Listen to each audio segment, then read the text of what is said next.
मित्रों, अपने क्लास की निरंतरता को बनाए रखते हुए हम लोग आते हैं, शुरुआत करते हैं, अपने आगे के प्रश्नों का विश्लेषण करते हैं। आप लोगों ने देखा काफ़ी कुछ विश्लेषण आप लोगों ने किया, लेकिन काफ़ी कुछ गलतियां भी लोगों की रही हैं।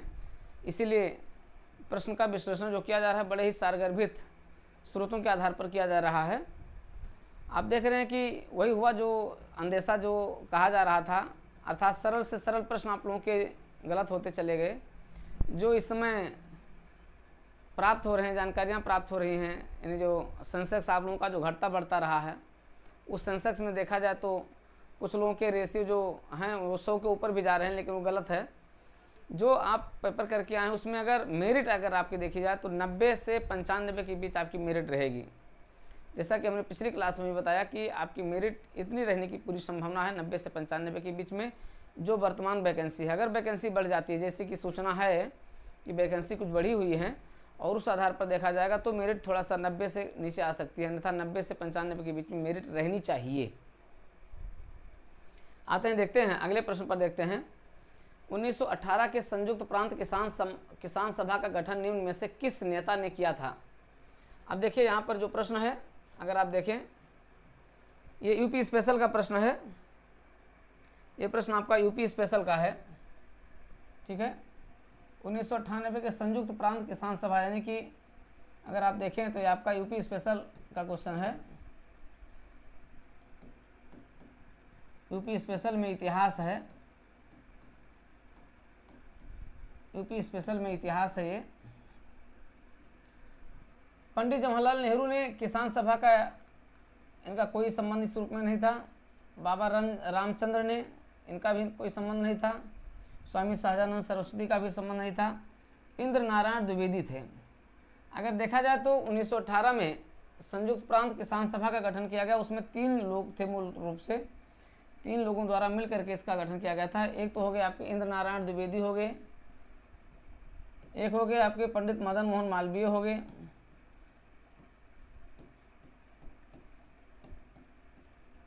पंडित मदन मोहन मालवीय हो गए, ठीक है।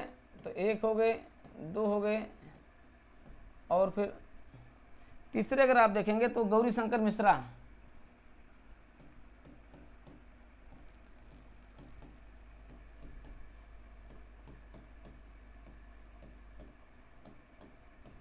गौरी शंकर मिश्रा हो गए। संयुक्त प्रांत किसान सभा के गठन में इन तीनों लोगों का बहुत बड़ा योगदान था। तीनों लोग इसमें अत्यंत महत्वपूर्ण थे और तीनों लोगों का एक तरीके से एकीकृत प्रयास था कि ये संयुक्त प्रांत के उत्तर प्रदेश की किसान सभा अस्तित्व में आई थी। तो इन तीनों के योगदान को देखा जाता है। देखिए हम लोग जो चर्चा कर रहे हैं, विश्लेषण कर रहे हैं, ये आपके तात्कालिक आधार पर नहीं है, बल्कि आपके एक लॉन्ग बेस के आधार पर है। चूँकि अब आपकी आने वाली परीक्षा जो है आरओ होगी, आपका विज्ञापन भी शीघ्र आ रहा है, आरओ का सचिवालय का विज्ञापन भी शीघ्र आ रहा है, तो आपको उस आधार पर लेकर के चलना है। एक एक प्रश्नों का हम लोग जिस तरीके से विश्लेषण करते रहेंगे, ये विश्लेषण आपके आने वाली परीक्षाओं के लिए क्या रहेगा, अत्यंत महत्वपूर्ण रहेगा, ठीक है। तो हमें मात्र ये नहीं कि हम उल्टा सीधा आपका आंसर बता करके लेकर के चले चलें। एक एक प्रश्नों का बेहतरीन विश्लेषण करते हम आपके साथ चल रहे हैं, जिससे कि आगे आने वाली सभी परीक्षाओं के लिए ये पेपर आपका एक तरीके से बेस बना रहेगा। तो उस समय क्या होता है कि एग्जाम के समय आप ढूंढने लगते हैं, इधर उधर दौड़ने लगते हैं, ठीक है। चलिए आते हैं अगले प्रश्न पर। 34 नंबर का क्वेश्चन है, निम्नलिखित में से कौन सा संगठन दिल्ली में वायसराय लॉर्ड हार्डिंग पर बम फेंकने के लिए उत्तरदायी था। अब आप जानते हैं कि वायसराय लॉर्ड हार्डिंग पर जब भारत की राजधानी, ब्रिटिश भारत की राजधानी कलकत्ता से दिल्ली बना दी गई थी, तो दिल्ली राजधानी का हस्तांतरण हो रहा था, उसी समय वायसराय लॉर्ड हार्डिंग हाथी पर बैठ करके जा रहे थे। लॉर्ड हार्डिंग हाथी पर बैठे हुए थे और उनका महावत जो था वो हाथी चला रहा था, मतलब हाथी आगे बढ़ रही थी। और जैसे ही ये नई दिल्ली में चांदनी चौक में पहुंचती है, वैसे ही क्रांतिकारियों द्वारा, जो उस समय हमारे क्रांतिकारी थे, वो लोग इस उद्देश्य से कि हाँ अंग्रेज़ों पर दबाव बने और वह हमारी स्वतंत्रता को, हमें स्वतंत्रता देने के लिए विवश हो जाएं, उनके कानों में आवाज़ पड़ जाए कि हम भारतीय स्वतंत्रता की मांग कर रहे हैं। इसकी मांग के लिए उन्होंने क्या किया था, बम फेंका था लॉर्ड हार्डिंग के ऊपर। बहुत बड़ी बात थी। वायसराय लॉर्ड हार्डिंग के ऊपर बम फेंका गया था। उनका महामत उसी समय मर गया था। उनका जो चल रहा था पूरा एक तरीके से, तो उस पूरे फौज में उनके हड़बड़ी मच गई, कई लोगों की मृत्यु हुई। लेकिन सबसे बड़ी जो बात थी वो उनके महावत की मृत्यु थी। जो हाथी को हाँकने वाला था उसकी मृत्यु हो गई थी, तो ये बहुत बड़ी बात थी। और ये लोग क्या थे, युगांतर नामक संगठन, जो उस समय एक महत्वपूर्ण संगठन था, क्रांतिकारी संगठन था युगांतर।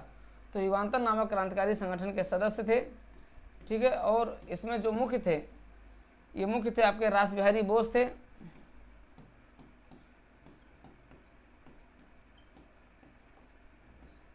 तो रास बिहारी बोस साहब थे, ठीक है। और दूसरा अगर आप देखें तो इसमें जतिन मुखर्जी भी थे, जतिन मुखर्जी थे,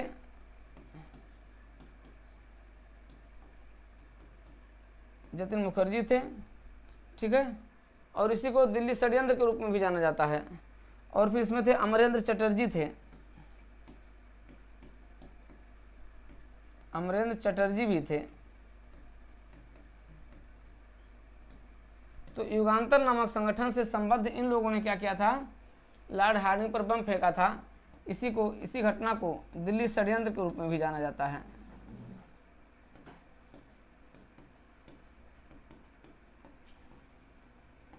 इसी को दिल्ली षड्यंत्र के रूप में भी जाना जाता है, ठीक है। तो ये इस तरीके से हुआ,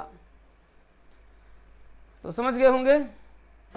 ये क्वेश्चन आपका क्या सही होगा, इसमें युगांतर संगठन सही होगा। चलिए आगे चलते हैं। तो एक एक प्रश्नों का ऐसा शानदार विश्लेषण कर लीजिए जिससे कि आगे आने वाली सभी परीक्षाओं के लिए आपके लिए एक तरीके से रामबाण बना रहे।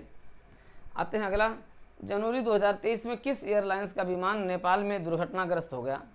अब यति नामक एयरलाइंस थी, जो आपका यति नामक एयरलाइंस में सवार लोग थे, ठीक है। और पोखरा शहर में, नेपाल के पोखरा शहर में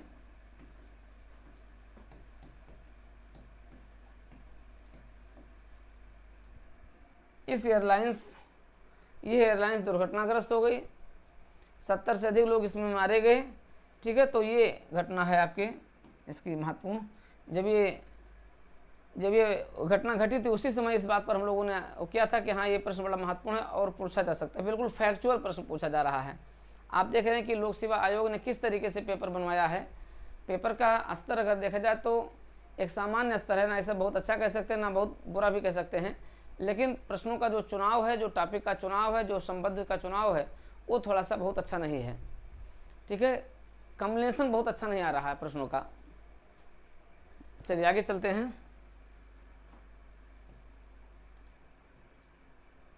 क्वेश्चन नंबर 36 में है, साहित्य अकादमी पुरस्कार 2022 प्राप्त करने वाले प्रसिद्ध उपन्यास ऑल द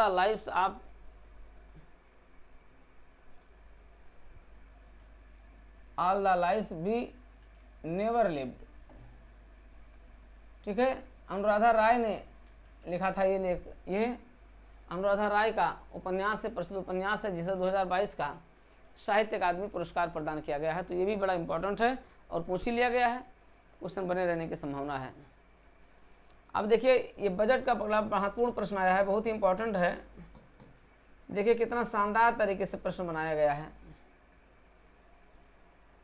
इतना बनाने की ज़रूरत इसलिए थी जिससे कि आपको रोका जा सके, आपकी मेरिट आगे ना बढ़ सके। केंद्रीय बजट 2023 में वित्तीय क्षेत्र में राजकोषीय प्रबंधन के लिए कौन सा वक्तव्य सही है। 2023-24 के लिए बजट अनुमान में कुल व्यय 55 लाख करोड़ रुपए है। अब यहाँ पर 55 लाख है, गलत है, क्योंकि 55 लाख नहीं बल्कि कितना है, 45 लाख है, 45 लाख करोड़ है।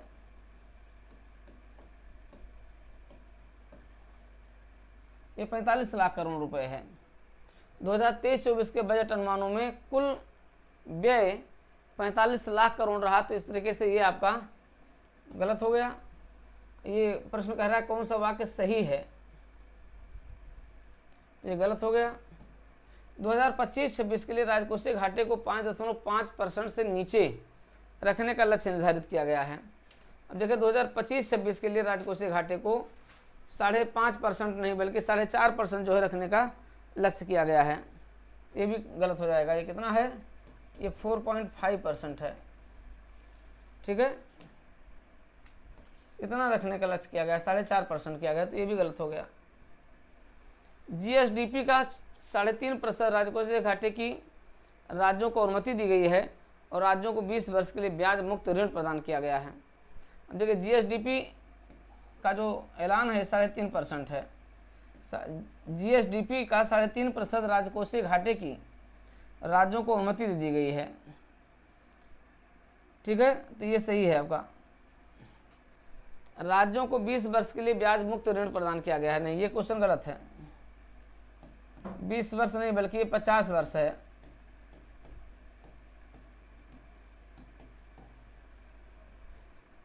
ठीक है, तो राज्यों को 20 वर्ष के लिए नहीं बल्कि राज्यों को 50 वर्ष के लिए ब्याज मुक्त ऋण देने की बात कही गई है। ये योगी सरकार का निर्णय, मोदी सरकार का महत्वपूर्ण निर्णय रहा है। उस निर्णय में ऐसा इसलिए किया गया है जिससे कि निवेश आदि को ये लोग क्या करें, बढ़ा सकें, ठीक है, इसीलिए आपका ये प्रोविजन किया गया है, बड़ा महत्वपूर्ण प्रोविजन है। तो क्लियर हो गया। क्वेश्चन देखिए, निश्चित रूप से क्वेश्चन क्या है, अत्यंत टफ है, ये सब कठिन प्रश्न है और कठिन प्रश्नों को हल करने के लिए आपके पास एक विशेष क्षमता की आवश्यकता होती है और निश्चित रूप से यहाँ पर आप उस क्षमता से वंचित रहे होंगे, क्योंकि कितना आप याद करके गए होंगे, सब भूल गया होगा, ठीक है। कॉन्सेप्ट अगर बना रहा होगा तो जरूर आपका सही होगा, वरना एक क्वेश्चन आपके गलत ही हुए होंगे, ठीक है। चलिए आते हैं अगले प्रश्न पर।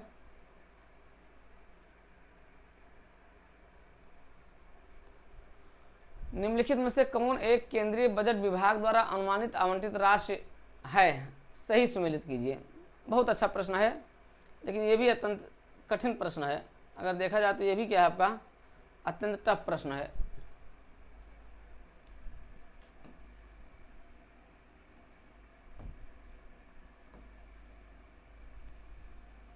अब देखिए, स्वास्थ्य क्षेत्र विभाग की अगर हम बात करें तो ये भी पूरी तरीके से आपके बजट पर आधारित है।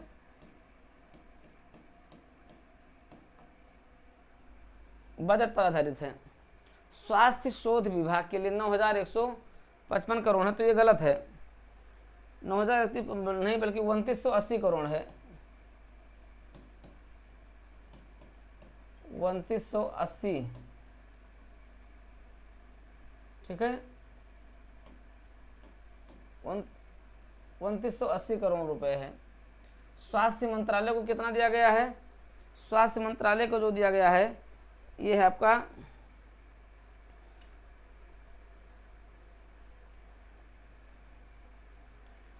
इसका जो आवंटन किया गया है ये भी गलत है आपका।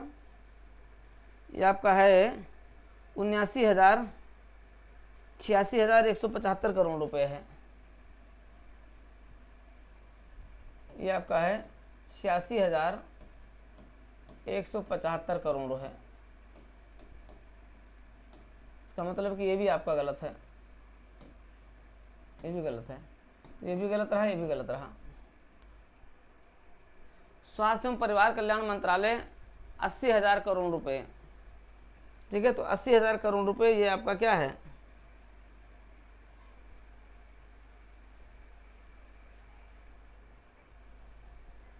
अगर आप इसमें देखें तो आपका ये आपका होगा, एक मिनट, इसमें देखें तो ये आपका सही है, ये आपका विकल्प सही है, ये आपका 89,000 करोड़ रुपए ही है। अगर आप देखें तो ये आपका 89,000 करोड़ रुपए ही है।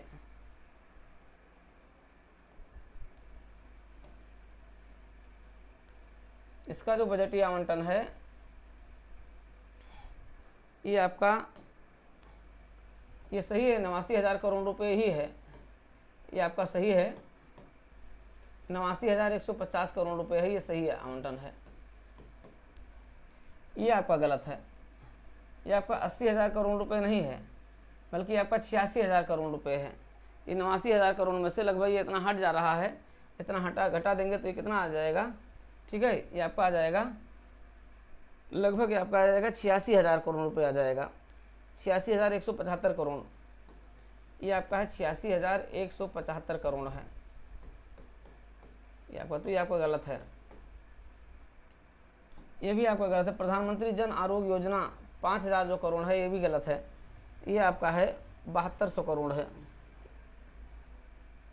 ये आपका है 7200 करोड़ रुपए है, ये है। तो इसका आंसर आपका क्या होगा, बी होगा आंसर। निम्नलिखित में से कौन एक केंद्रीय बजट विभाग द्वारा अनुमानित आवंटित राशि सही सुमेलित है। अभी हमने देखिए आंकड़ों के आधार पर हमने सही सुमेलित कर दिया है, तो ये 89,155 करोड़ रुपए भी आपका सही सुमेलित है। स्वास्थ्य एवं शोध विभाग का ये गलत है आंकड़ा, आंकड़ा 2980 है। स्वास्थ्य एवं परिवार कल्याण मंत्रालय का भी आवंटन ये गलत लिखा है, इसका कितना 26,175 करोड़ है। प्रधानमंत्री जन आरोग्य योजना के लिए भी 7200 करोड़ है, ये 5,000 करोड़ नहीं है, ठीक है, तो ये गलत है आपका। तो आपका सही आंसर क्या होगा, बी होगा आंसर आपका, स्वास्थ्य मंत्रालय। चलिए आगे आते हैं। भारत के राष्ट्रपति का निर्वाचन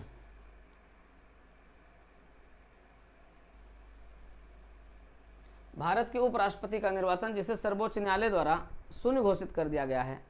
अब अगर जिस दिन शून्य घोषित किया जाता है तो शून्य घोषित किए जाने के समय से जस्ट पहले तक राष्ट्रपति और उपराष्ट्रपति द्वारा किए गए सभी प्रकार के कार्य क्या होते हैं, वैध होते हैं, विधिमान्य होते हैं। लेकिन जैसे ही शून्य घोषित किया जाता है उसके बाद वो अपने पद से हट जाते हैं, अर्थात उसके बाद अगर कोई निर्णय लेते हैं तो उनके निर्णय क्या हो जाते हैं, अवैध हो जाते हैं। यही इसमें किया गया है कि भारत के उपराष्ट्रपति का निर्वाचन जिससे सर्वोच्च न्यायालय द्वारा शून्य घोषित किया गया है के संदर्भ में निम्न में से कौन सा कथन सही है। नंबर 1 है, उपराष्ट्रपति के रूप में इस प्रकार की घोषणा से पूर्व उसके द्वारा किए गए कार्य विधिमान्य होते हैं। ठीक है, उपराष्ट्रपति के रूप में इस प्रकार की घोषणा से पूर्व उसके द्वारा किए गए सभी कार्य विधि मान्य होते हैं। सही है, उपराष्ट्रपति के रूप में इस प्रकार की घोषणा होने के दिन उसके द्वारा किए गए कार्य विधि मान्य नहीं होती। मतलब जिस दिन वो घोषित किया जाएगा उस दिन की अगर हम बात करें, ठीक है, तो मान्य नहीं होगी। ठीक है, उतने दिन के समय तक मान्य होती है, उस दिन नहीं मान्य होगी। मान लिया 12 बजे घोषित कर दिया गया तो पूरा दिन चलेगा नहीं, उस समय तक ही केवल विधि मान्य होती है। ठीक है, तो उसके द्वारा किए गए कार्य विधि मान्य नहीं होती। ये भी सही है, नहीं दोनों सही है, 1 और 2 दोनों सही है। यहाँ पर अगर आप देखेंगे तो ये भी सही है, ये भी सही है, क्योंकि उसके द्वारा किए गए कार्य विधि मान्य नहीं होती है। ठीक है, तो आपका ये हो जाएगा आंसर।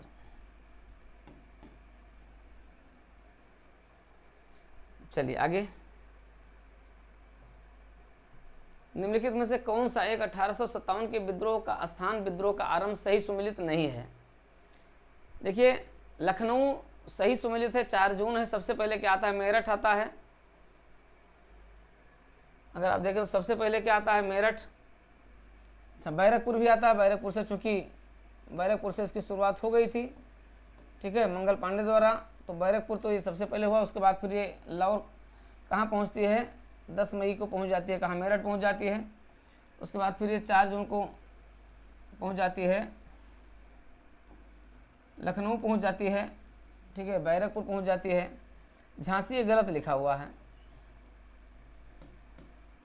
ये गलत लिखा हुआ, बल्कि ये 5 जून यहाँ पर होता है। ठीक है, ये 11 मई की जगह क्या होगा, 5 जून होगा। 5 जून 1857 को झांसी में भी इसकी शुरुआत हो जाती है। ठीक है, इस तरीके से आप देखते हैं कि लखनऊ 4 जून है, बैरकपुर 29 मार्च है, मेरठ 10 मई है और झांसी 11 मई ना होकर के बल्कि 5 जून हो जाता है। तो अब ये देखिए, अब मैं इसलिए आपको ये विश्लेषण कर रहा हूँ, नहीं तो जैसे लोगों की तरह हम भी एक एक क्वेश्चन करके अभी हम फटाफट आपको बता दिए होते। कई लोगों ने कहा कि गुरुजी एक साथ पूरा दीजिए, थोड़ा थोड़ा आप कीजिए, अभी बहुत जल्दी नहीं है। आप आराम से सारे प्रश्नों का उत्तर एक एक बार करके आप विश्लेषण करके सही कर लीजिए। कमीशन का आंसर भी आएगा, आप उससे भी मिला जाए। हो सकता है 2-4 क्वेश्चन हम लोगों के क्या हों, कमीशन के साथ थोड़ा गलत हो जाए। कमीशन की तो लीला आप जानते हैं अपरंपार है। जो अपना पेपर नहीं बना सकता है उसकी हम बात क्या करें। ना उसके हिंदी के क्वेश्चन सही है, ना उसके हिंदी के स्टेटमेंट सही हैं, ना अंग्रेजी के स्टेटमेंट सही हैं। तो लोक सेवा आयोग की तो महिमा अपरंपार है ही। लोक सेवा आयोग में पता नहीं कैसे कहाँ से एक्सपर्ट रखे हुए हैं कि क्वेश्चन, प्रीलिम्स के क्वेश्चन भी गलत होते हैं, प्रीलिम्स के आंसर भी उनके गलत होते हैं। कोई अभ्यास नहीं करना चाहता है। तो 5 जून ये आपका हो जाएगा झांसी। चलिए, क्लियर हो गया। तो ये 40 क्वेश्चन आपके क्या हो गया अब तक के बिल्कुल सटीक विश्लेषण पर आधारित हैं। ठीक है, बिल्कुल सटीक विश्लेषण आप प्राप्त करें कहाँ से, देवप्रयागम IAS से। तो अब जब प्राप्ति कर रहे हैं तो आपको देवप्रयागम IAS यूट्यूब चैनल यानी देवप्रयागम परिवार की जो कम्युनिटी है उसके साथ आपको जुड़ ही जाना होगा। बड़ा एक बृहद परिवार का रूप लेता जा रहा है आपका अपना देवप्रयागम। तो आप भी देवप्रयागम के DP IAS यूट्यूब चैनल के साथ जुड़ करके देवप्रयागम IAS के इस कम्युनिटी के साथ क्या आप मेंबर बने।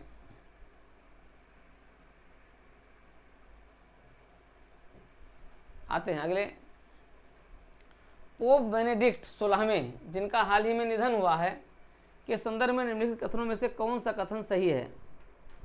ठीक है, वो जर्मनी मूल के निवासी थे, ये बिल्कुल सही है। पोप जॉन पॉल जो थे ये जर्मनी मूल के निवासी थे। ठीक है, ये बिल्कुल सही है। और इनका जन्म जो हुआ था ये हुआ था 1927 में हुआ था, 16 अप्रैल 1927 को जर्मनी में हुआ था। 16 अप्रैल 1927 को हुआ था, जर्मनी में हुआ था। वो 600 वर्षों में, अब देखिए प्रश्न यहाँ पर फंसा दिया, प्रश्न की टेक्निकलिटी समझिए, प्रश्न कैसे वो कर दे रहा है। आप समझ रहे हैं कि पेपर बहुत हलवा आ गया है, नहीं, पेपर बहुत टफ है। टफ का मतलब है कि पेपर को में प्रश्नों को घुमा दिया गया है, टेक्निकल बना दिया गया है। ठीक है, वह 600 वर्षों में इस्तीफा देने वाले पहले पोप थे। अब क्या ज़रूरत थी, सीधे कह देते कि अब तक वो दूसरे जो है पोप हैं जिन्होंने त्यागपत्र दिया है। तो लेकिन कह दिया रहा है कि 600 वर्षों में, इसका मतलब है कि 600 वर्षों से पहले किसी और पोप ने त्यागपत्र दे दिया था। ये तो हुआ कि 600 वर्षों में इस्तीफा देने वाले वो पहले पोप थे।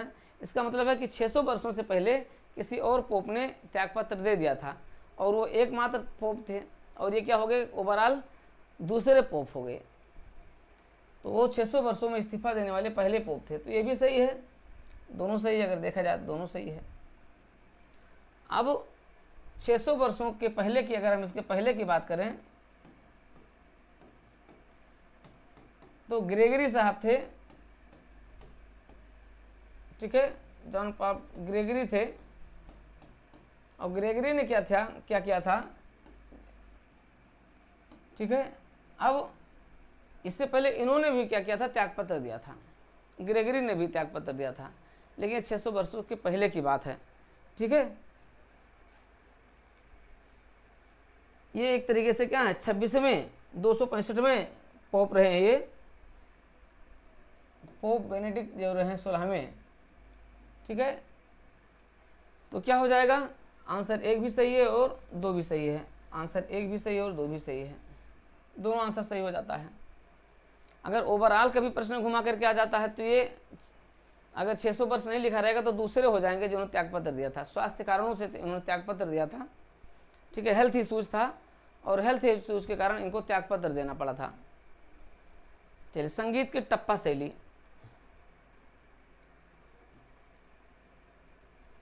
संगीत की टप्पा शैली निम्नलिखित में से किस मुगल सम्राट के दरबार में परिष्कृत एवं विकसित हुई है। तो वो कौन थे, वो थे मुगल बादशाह थे, वो थे मुगल बादशाह मोहम्मद शाह थे, जिनके समय में संगीत की टप्पा शैली का विकास हुआ है। ठीक है, ये भी एक तरीके से आपका यूपी स्पेशल का भी हो गया, इसको तो आप जानते ही हैं।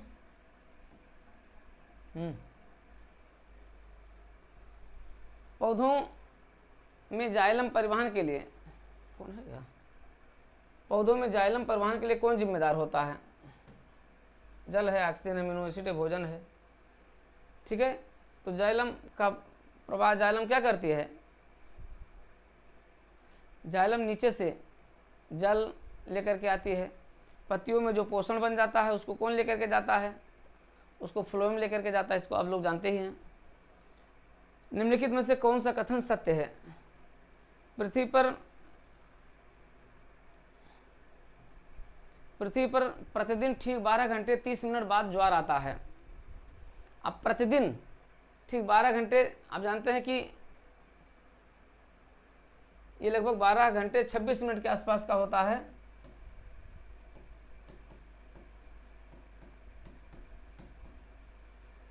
तो पृथ्वी पर प्रतिदिन लगभग ठीक 12 घंटे 30 मिनट बाद, लगभग 12 घंटे 26 मिनट बाद ज्वार आता है।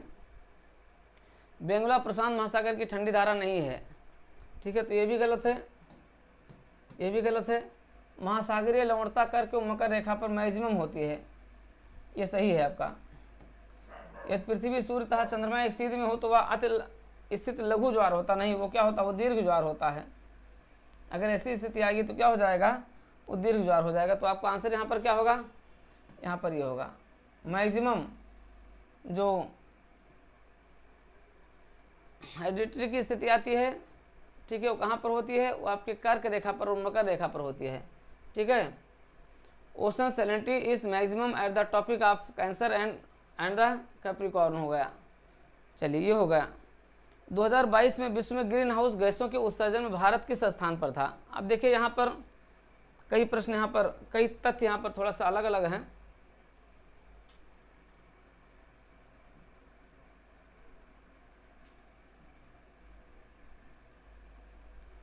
दो 2022 से लेटेस्ट आंकड़ा है, विश्व में ग्रीन हाउस गैसों के उत्सर्जन में भारत किस स्थान पर था।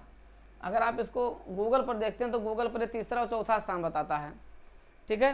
लेकिन हालिया जो भी रिपोर्ट आई है उस रिपोर्ट के आधार पर कहा गया है कि पहले स्थान पर तो आपका जो यूएसए है, दूसरे स्थान पर आपका चीन है, तीसरे स्थान पर आपका यूरोपीय यूनियन है, और ठीक है इस तरीके से है। और 10वें स्थान पर जो आपका आ जाता है वो आपका भारत आ जाता है, ठीक है। तो ये परंपरागत आंकड़े जो थे उसमें थोड़ा सा बदलाव हुआ है, थोड़ा सा इसमें अंतर देखा जा रहा है। चलिए आगे आइए।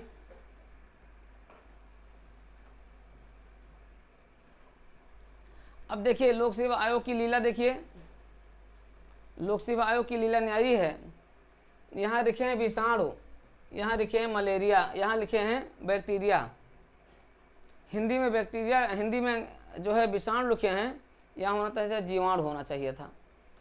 4 पर जीवाणु होना चाहिए था, 4 पर यहाँ बैक्टीरिया लिखे हैं। ये हैं हमारे लोक सेवा आयोग, उनके बनाए गए मॉडल पेपर।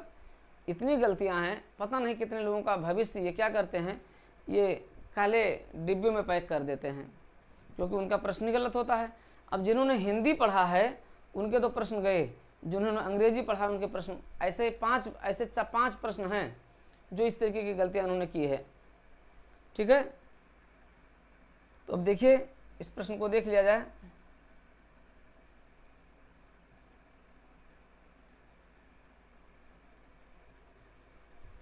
तो अगर आप देखें तो पेप्टिक अल्सर होता है, पेप्टिक अल्सर जो होता है वो किससे होता है, peptic ulcer, dengue, elephant foot, ठीक है, मलेरिया, ये सभी आपके जो होंगे। जैसे पेप्टिक अल्सर आपका किससे होता है, पेप्टिक अल्सर आपका हो जाएगा बैक्टीरियन हो जाएगा, ठीक है, ये आपका बैक्टीरिया से हो जाएगा। ये आपका आता है, आपका है हेलोबैक्टर पाइलोरी है, ठीक है।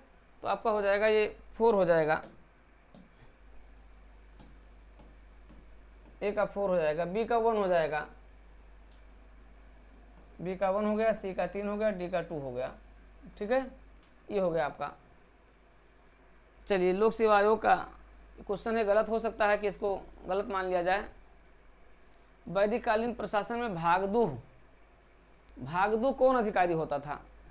भाग का मतलब हिस्सा, मतलब हिस्सा दोने वाला, नहीं हिस्सा को लेने वाला कौन होता था, राजस्व की जो वसूली करता था, जो रेवेन्यू कलेक्शन करता था, जो रेवेन्यू को जो जमा कराता था, ठीक है, एक तरीके से जो कलेक्टर होता था वो आपका होता था क्या, वैदिक काल में भागदू के रूप में जाना जाता था, ठीक है।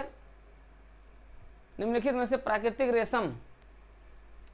रेशम को अगर हम देखें तो फास्फोरस है, मैग्नीशियम है, नाइट्रोजन है और पोटेशियम है। तो चूंकि उसमें नाइट्रोजन सबसे अधिक मात्रा में पाया जाता है, हालांकि यहाँ पर थोड़ा सा डाउटफुल है, लेकिन फिर भी ये अगर आप देखेंगे तो नाइट्रोजनस होगा ये,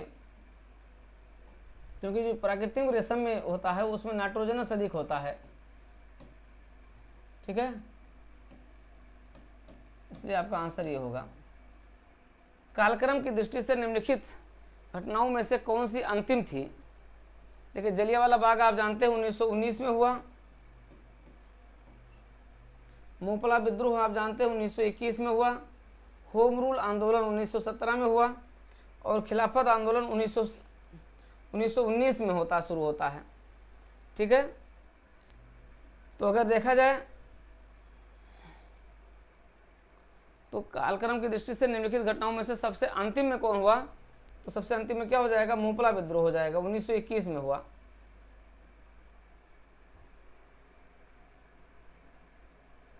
खनिज संपदा के दृष्टिकोण से निम्नलिखित कथनों में से कौन से कथन सही हैं? देखिए, ये हम लोगों ने पहले से डिसाइड किया था कि इस बार यहाँ से जम्मू कश्मीर से क्वेश्चन जो बन रहा है पूछा जाएगा, ये आएगा प्रश्न।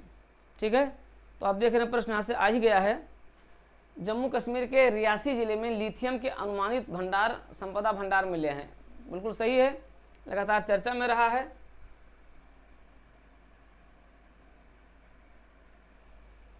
ये आपका बिल्कुल सही है। जम्मू कश्मीर के रियासी जिले में लिथियम के अनुमानित संपदा भंडार मिले हैं। भारत में आप जानते हैं बहुत बड़ी मात्रा में लिथियम प्राप्त हुआ है। भारत अनेक खनिजों जैसे लिथियम, निकिल और कोबाल्ट के लिए आयात पर निर्भर होता है। ये भी सही है। ठीक है, भारत में बहुत बड़ी मात्रा में लिथियम प्राप्त हुआ है। बड़ी खुशी की बात हो सकता है हम इसमें आत्मनिर्भर हो जाएं। आप देखते हैं मोबाइल वगैरह, फ़ोन की बैटरी वगैरह जो भी बनती है सब किसकी बनी होती है? सब लिथियम की होती है। तो इसमें हम आत्मनिर्भर हो सकते हैं। भारत अनेक खनिजों जैसे लिथियम, निकिल तथा कोबाल्ट के लिए क्या है? आयात पर निर्भर है।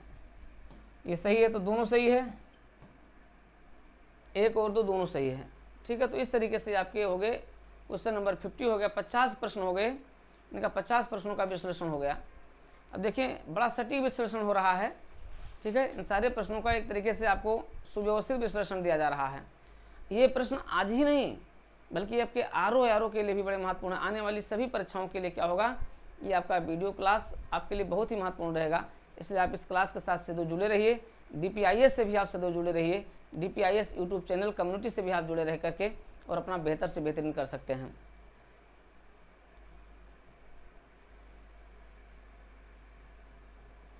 आते हैं अगले प्रश्न पर आते हैं।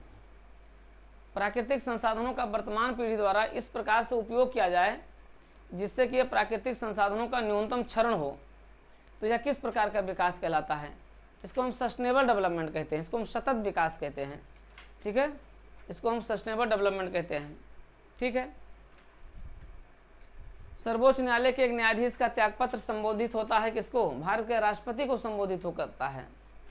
तो इसको अपॉइंटमेंट कौन करता है? भारत का राष्ट्रपति करता है, तो इसलिए उन्हीं को ये संबोधित भी होता है। चलिए आगे, निम्नलिखित में से कौन सा सही सुमेलित नहीं है? ठीक है, गुलबदन बेगम बाबर की पुत्री थी, सही है। इल्तुतमिश रजिया सुल्तान के पिता थे, ये भी सही है। हमीदा बानो बेगम अलाउद्दीन खिलजी की पत्नी नहीं थी। ठीक है, ये होगा। शाह तरकुन इल्तुतमिश की पत्नी थी, सही है। तो आपका आंसर होगा इसमें बी आंसर होगा, सी आंसर होगा। ठीक है, चलिए जल्दी से आगे बढ़ जाएं। निम्नलिखित में से कौन सा प्रावधान नीति निर्देशक तत्वों तथा मौलिक कर्तव्यों दोनों का एक भाग है? अब आप जानते हैं कि DPSP में ये पाया जाता है। तो ये उद्योगों के प्रबंधन में कर्मकारों का भाग लेना है, ये कहाँ पाया जाता है? ये पाया जाता है केवल और केवल DPSP में पाया जाता है। ठीक है, पर्यावरण का संरक्षण जो है इसको अगर आप देखें तो ये दोनों में पाया जाता है। पर्यावरण का संरक्षण दोनों में पाया जाता है। ये आपका फंडामेंटल ड्यूटी भी है और आपका DPSP भी है। अभिभावक बच्चों के शिक्षा के अवसर दिलवाएं, ये केवल और केवल DPSP में 11वां कर्तव्य है। सॉरी, ये आपका फंडामेंटल ड्यूटी में 11वीं ड्यूटी है। समान नागरिक संहिता, समान नागरिक संहिता केवल क्या है? DPSP में है। ठीक है, तो आपका आंसर क्या हो जाएगा? भी हो जाएगा, पर्यावरण संरक्षण हो जाएगा। देखिए बहुत अच्छा प्रश्न पूछा गया है, बहुत ही बेहतरीन शानदार प्रश्न पूछा गया है। संघीय बजट 2023-24 में योजनाओं के अनुसार आवंटन के संदर्भ में निम्नलिखित कथनों में से कौन से कथन सही हैं? फैक्ट्स नहीं है इसमें। पिछले वर्ष की तुलना में मनरेगा हेतु आवंटन में सर्वाधिक प्रतिशत कटौती दर्ज की गई है, कथन 1 है। कथन 2 है, पिछले वर्ष की तुलना में जल जीवन मिशन हेतु आवंटन में सर्वाधिक प्रतिशत वृद्धि दर्ज की गई है। ठीक है, तो कथन 1 है, कथन 2 है, दोनों हैं। अब देखिए इस प्रश्न को देखें तो पिछले वर्ष की तुलना में मनरेगा हेतु जो सर्वाधिक प्रतिशत दर्ज की गई हो कितना है? लगभग 18% इसमें कटौती की गई है। ये कटौती कितनी की गई? लगभग 18% की गई है। ठीक है, 2022-23 की अपेक्षा 2023-24 में जो आवंटन किया गया है वो आपका हो गया है, ये कितना हुआ? 60,000 करोड़ हुआ है। पहले कितना था? पहले जो था ये 73,000 करोड़ था। ठीक है, पहले जो था वो 73,000 करोड़ था। अब जो किया गया है वो 73,000 करोड़ है, पहले 60,000 करोड़ था। तो ये इस तरीके से लगभग 18% में कमी कर दी गई है। पिछले वर्ष की तुलना में जल जीवन मिशन हेतु आवंटन में सर्वाधिक प्रतिशत वृद्धि की गई है। ठीक है, तो ये बिल्कुल सही है और ये भी सही है। तो इस तरीके से आंसर आपका हो जाएगा, दोनों 1 और 2 दोनों सही हैं। आज का आंसर सी हो जाएगा।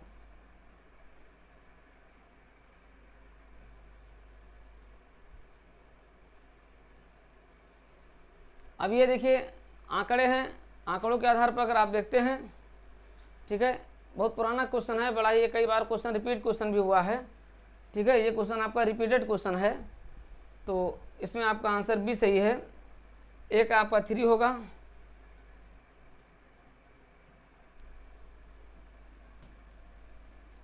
ए 3 है, बी का 4 है, सी का 1 है, डी का 2 है। ये कई बार के रिपीटेड क्वेश्चन है। ठीक है, स्टेटमेंट है जनसंख्या और नगरीकरण के। ये जनसंख्या यानी आपके जनांकिकी के ये विद्वान हैं, इन लोगों ने अपने अपने सिद्धांत दिए हैं। इन्हीं सिद्धांतों के अनुसार क्या है, जनसंख्या वृद्धि, जनसंख्या का ह्रास, ये सब उसी रूप में घटता बढ़ता रहा है और इन लोगों का ये अपना शोध सिद्धांत है।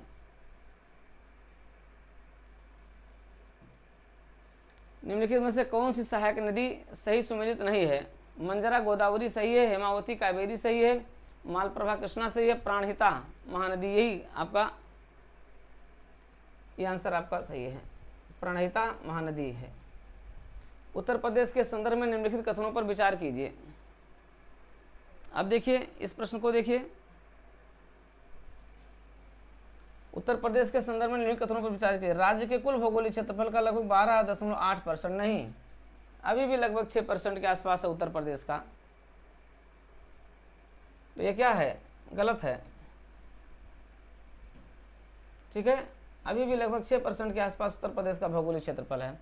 दूसरा कह रहा है कि जौनपुर, गाजीपुर और बलिया में जिले में कोई वन भूमि ही नहीं है, ये भी गलत है। ऐसा नहीं है। देखिए 2 भी आते हैं, ये मत समझिएगा बहुत सरल प्रश्न, बहुत कठिन प्रश्न है ये एक होता है फॉरेस्ट लैंड होती है और एक फॉरेस्ट होता है, ट्री होता है, फॉरेस्ट कवर एरिया ट्री होता है। तो ये क्या कह रहा है कि कोई फॉरेस्ट लैंड ही नहीं है, ऐसा नहीं हो सकता। पूरे उत्तर प्रदेश में कोई ऐसा जिला नहीं है जहाँ वन विभाग की अपनी ज़मीन ना हो। वन विभाग की ज़मीन जरूर है, कहीं नहीं है तो जो आपका कलेक्ट्रेट होता है उसके आसपास होता है कहीं ना कहीं। पेड़ों जो सड़कों के आसपास की ज़मीन होती है उसकी वन विभाग की होती है। तो ऐसा नहीं है, वन विभाग की सारी ज़मीनें हैं। ये भी गलत है, ये भी गलत है, दोनों गलत हैं। तो ना तो एक सही है ना तो 2 सही है। ठीक है, आपका आंसर ये होगा।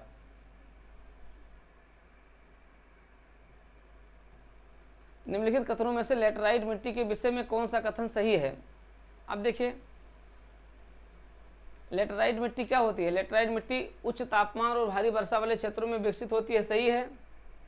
लेकिन इस मिट्टी में लौह ऑक्साइड की कमी पाई जाती है, एल्युमिनियम की कमी नहीं पाई जाती है।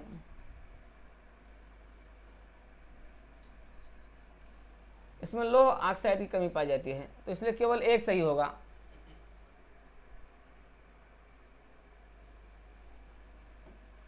केवल लौह ऑक्साइड की कमी पाई जाती है, एल्युमिनियम की कमी नहीं पाई जाती, केवल लौह ऑक्साइड की कमी पाई जाती है। ठीक है, तो ये होगा, तो इसलिए ये नहीं होगा। उच्च तापमान और भारी वर्षा वाले क्षेत्रों में विकसित होती है,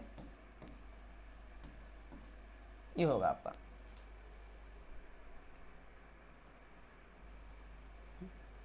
बस। अब देखिए, अब कुछ प्रश्न ऐसे होते ही हैं जो गलत होते हैं या कोई नहीं कर पाता है। कोई नहीं याद किया होगा चरक संहिता, ठीक है, कौन याद किया होगा? किसी ने कभी सोचा भी नहीं है कि चरक संहिता के बारे में क्वेश्चन पूछ लिया जाएगा। ये क्वेश्चन इन्होंने कहाँ से उठा करके डाल दिया? जो मेडिकल ऑफिसर का जो क्वेश्चन पेपर हुआ था, मेडिकल ऑफिसर के क्वेश्चन को उन्होंने यहाँ पर उठा दिया है। कुछ दिन पहले आयुर्वेदिक मेडिकल ऑफिसर का पेपर हुआ था, तो वहाँ के आयुर्वेदिक मेडिकल ऑफिसर के क्वेश्चन को उन्होंने उठा करके यहाँ रख दिया। चरक संहिता में कितने अध्याय और कितने खंड होते हैं? चरक संहिता आप जानते हैं कि आयुर्वेद पर लिखा गया महानतम ग्रंथ है, और इस महानतम ग्रंथ में कुल 120 अध्याय हैं और 8 खंड दिए गए हैं, ठीक है। तो वहाँ से दिया गया है, उस प्रश्न को ही दूसरे जगह से उठा लिया गया है। चलिए, फिलहाल इसका आंसर सी होगा। 120 अध्याय और 8 खंडों में दिया गया है, ठीक है। सेवाओं के बारे में आर्थिक सर्वेक्षण 2023, निम्नलिखित में से कौन सा कथन सही नहीं है? सही और सही नहीं है पर ध्यान देना है। तो फैशन, ग्रासरी और जनरल मर्चेंडाइज 2030 तक भारतीय ई कॉमर्स बाजार के लगभग 2/3 हिस्से में अपना स्थान रखेंगे, ठीक है। तो ये सही नहीं है, ये आपका सही। सेवाओं के बारे में आर्थिक सर्वेक्षण 2023 क्या कहता है, ठीक है। निम्नलिखित कथनों में से कौन सा कथन सही नहीं है? फैशन, ग्रासरी, जनरल मर्चेंडाइज 2030 तक भारतीय ई कॉमर्स बाजार के लगभग 2/3 हिस्सों में अपना स्थान रखेंगे, नहीं 2/3 भागों में स्थान नहीं रखेंगे, ठीक है। तो आपका आंसर ये हो जाएगा। 75 डिजिटल बैंकिंग इकाइयों की घोषणा वित्तीय सेवाओं के बदलने के लिए की गई है, सही है। जुलाई 2022 से क्रेडिट ग्रोथ सर्विसेज 16% से ऊपर हैं। PMI सेवाओं में 2022 में जुलाई से सबसे मजबूत स्थिति आई है, ठीक है। इस तरीके से आपका ये सही हुआ है। नीचे 2 कथन दिए गए हैं, आइए देखिए। देश के पर्यावरण को बनाए रखने के लिए जनसंख्या नियंत्रण आवश्यक है, ठीक है। पर्यावरण और जनसंख्या क्या होते हैं एक दूसरे के? अगर जनसंख्या ज़्यादा बढ़ेगी तो क्या हो जाएगा? पर्यावरण प्रभावित होगा, पर्यावरण को नुकसान पहुंचेगा, क्योंकि अधिकतम जनसंख्या के लिए क्या चाहिए? पर्यावरण हर तरीके से, चाहे वन संसाधनों की कमी होने लगेगी, प्रदूषण फैलेगा, हर तरीके से होगा। तो दोनों क्या है, एक तरीके से इन्वर्सली प्रोपोर्शनल हैं। जनसंख्या बढ़ेगी तो पर्यावरण नुकसान होगा, ठीक है। जनसंख्या में तीव्र वृद्धि के कारण पर्यावरण संतुलन बना रहता है। अब ये कैसे संतुलन बना रहेगा? जनसंख्या में तीव्र वृद्धि के कारण पर्यावरण संतुलन बना रहता है, नहीं, पर्यावरण संतुलन नहीं बना रहता, बल्कि क्या होता है? पर्यावरण असंतुलित हो जाता है, ठीक है। तो ये आपका गलत हो जाएगा, ये आपका सही रहेगा। देश के पर्यावरण को बनाए रखने के लिए जनसंख्या नियंत्रण आवश्यक है, ये सही है और आर गलत है।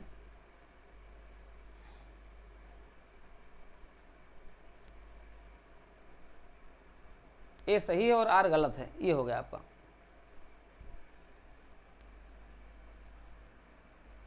आपका आंसर होगा डी आंसर होगा। ए सही किंतु आर गलत है। अब देखिए, डीकिन विश्वविद्यालय की बात आती है, बड़ा अच्छा प्रश्न है। और कई लोगों ने क्या किया है जल्दी जल्दी में कि हम पहले आंसर देंगे, कई लोगों ने आंसर गलत दे दिया है, ठीक है। तो ये नहीं करना है हमें। आप देखिए कितना महत्वपूर्ण प्रश्न पूछा गया है। डीकिन विश्वविद्यालय के संदर्भ में निम्नलिखित कथनों में से कौन सा कथन सही है? यह एक स्वतंत्र परिसर के माध्यम से भारत में प्रवेश करने वाला पहला विदेशी विश्वविद्यालय, बिल्कुल सही है। ये पहला विदेशी विश्वविद्यालय होगा जिसका परिसर यहाँ बनाया जाएगा। इसे महाराष्ट्र में स्थापित किया जा रहा है, गलत है, बल्कि यूपी में स्थापित हो रहा है। और आपके नोएडा, गौतम बुद्ध महानगर नोएडा में इसकी शाखा खोले जाने की बात कही गई है, ठीक है। अभी ऑस्ट्रेलियाई जो प्रतिनिधिमंडल आया था, उस प्रतिनिधिमंडल ने यही बातें कही हैं। और इसकी शाखा कहाँ खोली जा रही है? ये विश्व का भी पहला इस तरीके से विश्वविद्यालय होगा जहाँ इस रूप में इसकी शाखाओं को वैश्विक स्तर पर मान्यता प्रदान की जा रही है, ठीक है। तो इसका आंसर होगा केवल 1 होगा आंसर।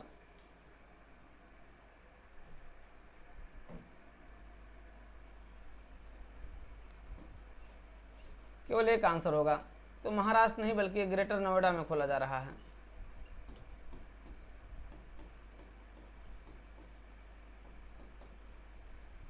खोला जा रहा है।